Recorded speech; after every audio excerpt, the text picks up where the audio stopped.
নমস্কার সকলকে। তো এটা সোমবার দুপুরে একটা ভিডিও। আমি চলে গিয়েছিলাম আমার মাসির বাড়িতে।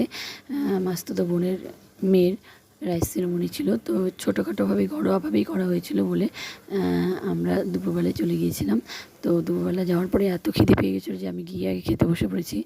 তো এই যে আমার পাত্রে ডাল আর লেবু পড়ে গেছে, ব্যাস অনুষ্ঠানে প্রথমেই ডাল লেবু আর ভাজা দিয়ে বেশ সুন্দর খাওয়া হয়ে যায়। আর এদিকে এই যে পাঁপড় পড়েছে, এক এক করে পড়ছে। যা যা রান্না করেছিল তো সবগুলো ভিডিও করা হয়নি, কারণ ওই মোবাইল হাতে নিয়ে ক্যামেরা করা আর খাওয়া সম্ভব হয় না। তাই তারপর বাড়ি যখন আসছিলাম, মাসি জোর করে আমাকে এই খাবারগুলো দিয়ে দিয়েছিল, যেহেতু আমার বর যায়নি সঙ্গে, তাই ওর জন্য বারবার বললাম যে না এগুলো দিতে হবে না কিচ্ছু। তো না, জোর করে কতক্ষণ আটকে রাখলো এগুলো সব রেডি করার জন্য। তো নিয়ে এসে সব এগুলো ফ্রিজে ঢুকিয়ে দিয়েছিলাম। তারপর ওকে যখন ভাত দেবো রাতে, তখন সব গরম করে নিচ্ছিলাম এক এক করে, যেগুলো গরম করা যায় আর কি, ডাল মাছ এগুলো আর কি গরম করে নিচ্ছিলাম। তারপরে যে আজকে এটা বুধবার, আজকে মঙ্গলবার, আজকে মঙ্গলবারের ভিডিওটা। সকালবেলা উঠে ছাদে চলে গিয়েছিলাম। তো এই যে ফুলগুলো এত সুন্দর লাগে দেখুন। আর আজকে খুবই গরম পড়বে দেখেই বোঝা যাচ্ছিলো, এত রোদ উঠেছিল সকাল সকাল। আর এদিকে এই যে পেয়ারা, আগে একটা পেয়ারা পেরেছিলাম এই গাছ থেকে।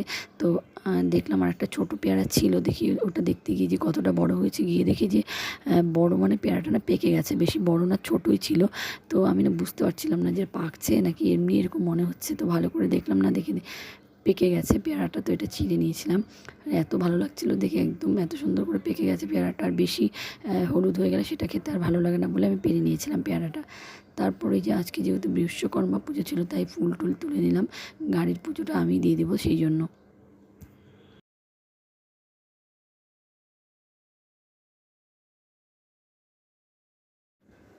গাড়ির পুজো দেওয়ার আগে তুলসী গোড়ায় কিছুটা জল দিয়ে দিলাম, কারণ তুলসী গাছটা এত রোদ পেয়েছে সকাল থেকেই, গাছটা কেমন পাতাগুলো কেমন ঝিমড়ে গেছে। তাই আগে তুলসী গোড়ায় জল টল দিয়ে সব রেডি করে চলে গেলাম গ্যারেজে গিয়ে যে ওর বাবা আগের দিনই সব গাড়িগুলো ধুয়ে রেখেছিল। তো এগুলোকে একটু তেল সিঁদুর দিয়ে মালা পরিয়ে ফুল দিয়ে চলে এলাম। আর এদিকে এবার ছেলের সাইকেলটাও পুজো দিতে হবে। ওর বাবা এটাকে সকালবেলা ধুয়ে দিয়েছে, আর অন্যান্যবার ছেলেই সব ধোয় টোয় আর কি, সাইকেল ও নিজের সাইকেল ওই ধোয়। কিন্তু এবার আগের দিন রাতেবেলা ওর মামা বাড়ি গিয়েছিলো বলে আর ওটা ধুতে পারিনি।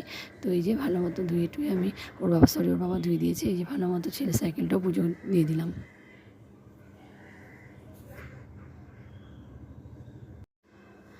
তারপর পুজো টুজো দিয়ে আমি একটু বাজারে যাব। আসলে আমাদের আমার বাপের বাড়িতে আজকে নেমন্তন্ন ছিল। ভাদ্র মাস যেহেতু শেষ হয়ে যাচ্ছে, মা অনেক দিন থেকেই বলছিল, কিন্তু খাওয়া হচ্ছিল না, সময় হচ্ছিল না আমার। প্রতিদিনই কোথাও না কোথাও অনুষ্ঠান থাকছে, খাওয়া দাওয়া নেমন্তন্ন থাকছেই। তাই তো বাজারে যাব, রান্নাবান্না যেহেতু নেই, তো তাই মার কাছে মেয়েকে রাখতে এসেছি। তো এসে দেখছি মা কী কী রান্না করছে সেগুলো দেখে নিলাম একটু। আর তারপর আমরা চলে গিয়েছিলাম আমি আর ওর বাবা দুজনে মিলে একটু বাজারে, কারণ ওর বাবার এই কদিন ছুটি ছিল ঠিকই, কিন্তু সময় দিতে পারেনি। ও বলছিল যে এই ছুটির দিনগুলোতে অন্ততপক্ষে পুজোর কেনাকাটা কিছুটা হলেও কমপ্লিট করে রাখবো, কিন্তু সেটা আর হয়নি। তাই আজকে ওর বাবা বললো তাহলে চলো দুপুর যাই একটু বাজারে। কিন্তু এত রোদ উঠেছে যে কী বলবো, যাই হোক তবুও বেরিয়ে গিয়েছিলাম। তো কেনাকাটা করার জন্য তো তেমন কিছু কেনাকাটা করা হয়নি, শুধু শপিং মলগুলো ঘুরেই বেড়ালাম আমরা। আর এদিকে যে শপিং মলের সামনে চলে এসেছি। আর আমার এটা জানি না কেন, মানে হেলমেট পরলে এত অস্বস্তি হয়, মানে কানেও কিছু শুনতে পারি না, এত যে প্রবলেম হয়। কিন্তু কি করব, হেলমেট তো পরতেই হয়। আর হেলমেট টেলমেট সব খুলে রেখে চলে এলাম শপিং মলের ভেতরে। কিন্তু না, কিছুই তেমন খুব একটা পছন্দ হচ্ছিল না আর কি। এত বড় বড় শপিং মল খুলেছে আমাদের এখানে এখন, আর এত কালেকশন, তবুও তার মধ্যে থেকে জিনিস বেছে নেওয়া যেন খুবই কঠিন হয়ে দাঁড়ায়। যাই হোক, জামাকাপড় সব হাতাহাতি করে একটু দেখে শুনে টুকটাক কেনাকাটা করে বাড়ি চলে এসেছিলাম। এদিকে এই যে ছেলেকেও মা খেতে দিয়েছে, একদম সাজিয়ে, মা না সরি ওর মামি পুরো সাজিয়ে গুছিয়ে খেতে দিয়েছে। আর এই যে ছেলের খাওয়া প্রায় শেষের দিকে।